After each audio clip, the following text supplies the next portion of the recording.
Well, hello and welcome to another instalment of the Three Musketeers. I'm Chris Deacon, your resident booze hound. On my left we have Peter Scudamore-Smith, the cultivator of all things cultural at Uncorked and Cultivated. Why, how there? And on my right we have Ken Gargett, our scribe to the stars. Welcome, Ken. Thank you, Pete. So today we have another lot of wines from Grays. They've sent us two Grenache, is that a Cabernet, and a Shiraz, and they're all in that $20 to $30 price bracket, depending on what you buy them for at the auction. And we're here to have a look at them and defer to you for the first one, Scud.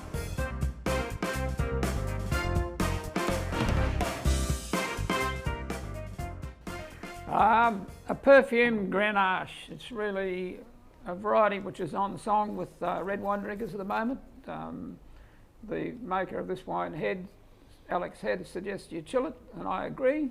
It's medium body with a lot of flavour, so the palate fills out. Lots of red currants, red fruits, delicious smells. No oak, even though it's been aged in oak. It's just a lovely drink, very young, 21 vintage. Just to clarify, when you say no oak but aged in oak, what you mean is large oak vessels, Yep. old oak that doesn't give you the oak character. So It doesn't show. No. Yeah. Yeah. But it's a series. just if people come to Yeah. this as beginners, they might be a bit confused. I agree. So no oak on the nose, but clearly aged in oak during its production, or during its aging, and bottled quite young, but it's just fresh, vibrant, mouth-filling. It's lovely. We live in Queensland, so during summer, I would never drink a red wine that hasn't been in the fridge for 20 minutes. I've known you 30 years, you've drunk thousands. Yeah, that's when we're in air conditioning. So, Well, if it comes out of the wine fridge, it's going to be 13, 14 Yeah. degrees, so give it 10 minutes and it's up to temperature. He'd drink warm beer, seriously. Okay, Corrigan Burge. I don't even get a say. well, we don't get a say on the first one. Oh, I told You know, you. master of it's wines, become I'm the the- master of it's wines. become the Listen Scud to me, show. my stuff, my stuff's gospel. Can I get Don't the worry veil, about carry the other veil two, they're down? just here to fill it up. come back to head. Go on. Jeez. Sorry, Yeah, he's got it. forgive me for interrupting Scud. He's got it. Cracking wine. I think, in fact, having had a quick look through them, this is the one. There's some good wines here, but this is the one for me that I love. It's got that beautiful Grenache character. Pete was talking about how Grenache is the hot thing. Top quality Grenache is getting more money per tonne than top quality Shiraz in McLaren Vale now, which is extraordinary. I mean, if you go back in time, they would have put you in a bin if you'd have said something. If you didn't pull the vines. Well, no, Yeah. if it went to fortified normally. Fortifieds, rosé, Yeah. casks, Bag in box. Yeah. whatever they could, anything.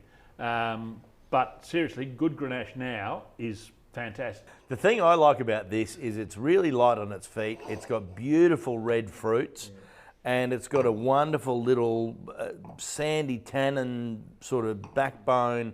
I think it's a very good wine. I'm very impressed. And Yeah, love it. And by default, the majority of Grenache wines made in the McLaren Vale and the Barossa are coming from very old vines because they've been there so long, and there's not many plantings of new vines, so you've got old vine Shiraz as well, old vine Grenache as well.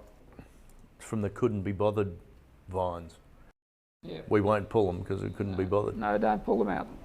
Corrigan, the Burge, this is part of the Burge family.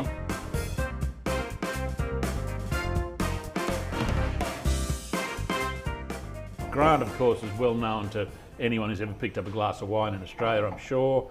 Corrigan is this fantastic mansion that the family bought quite a few years ago now. Yeah. 10, It's a 15, beautiful house, it really is. And they've got the new line of wines, which Grant's son, Trent, is making. And his sister, I think the two of them, doing some terrific stuff. And this is another lovely Grenache, which It's bit bigger, bit richer. On the darker side, isn't it? It's the black fruits rather than the red fruits. It's on the heavier side, but still a monster flavour. But that's more in the Rhone structure than the It's first got the one. earthy Yeah, coffee yeah. grinds, Yeah, yeah. animal skin character a Yep. bit there. Yep.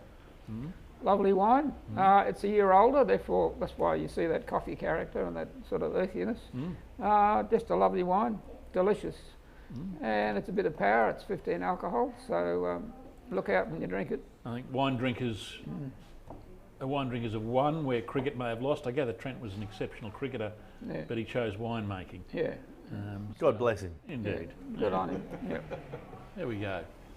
So on to number three. Number three is so we've had one from this family before. We had their Shiraz, I think, and this is their Cabernet.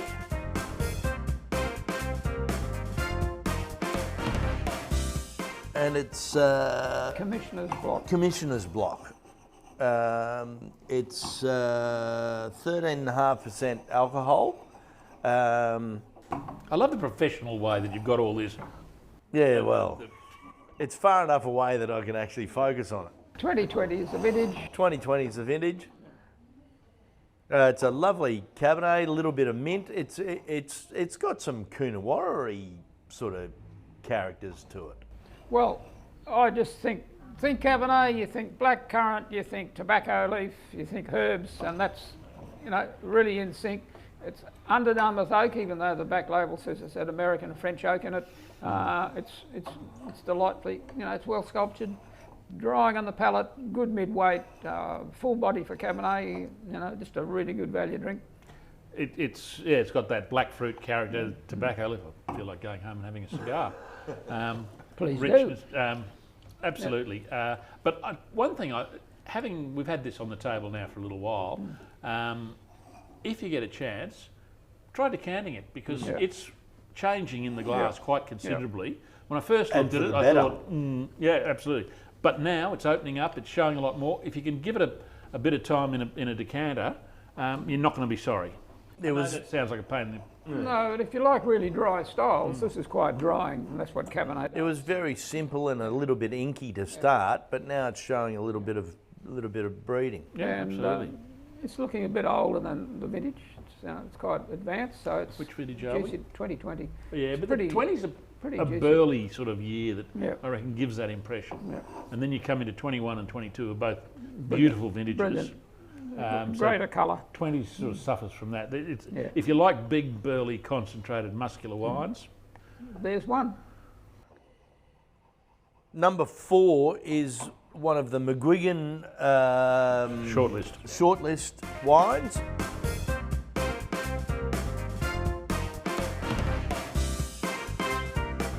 This one's big. This is a big. Well, it's talking about decanting. This wine is Exactly. actually accelerating in its nose, and every 60 seconds, it's going to be a monster drink. So if you like your great big licorice, powdery, black fruited Barossa Shiraz, here's one for you. Full on at 15% axle alcohol. grease, coffee beans, all that sort of stuff. Decant it if you can, give it some time, and then serve it with a great big slab of dinosaur. Yep. Yep, dry aged beef. Yep. Giddy up. Dry as dinosaur. Something that's pretty meaty and pretty old. Yeah. Oh, very good booze. So Good lineup. yeah, very good lineup. Very good swag of wines from Grays today.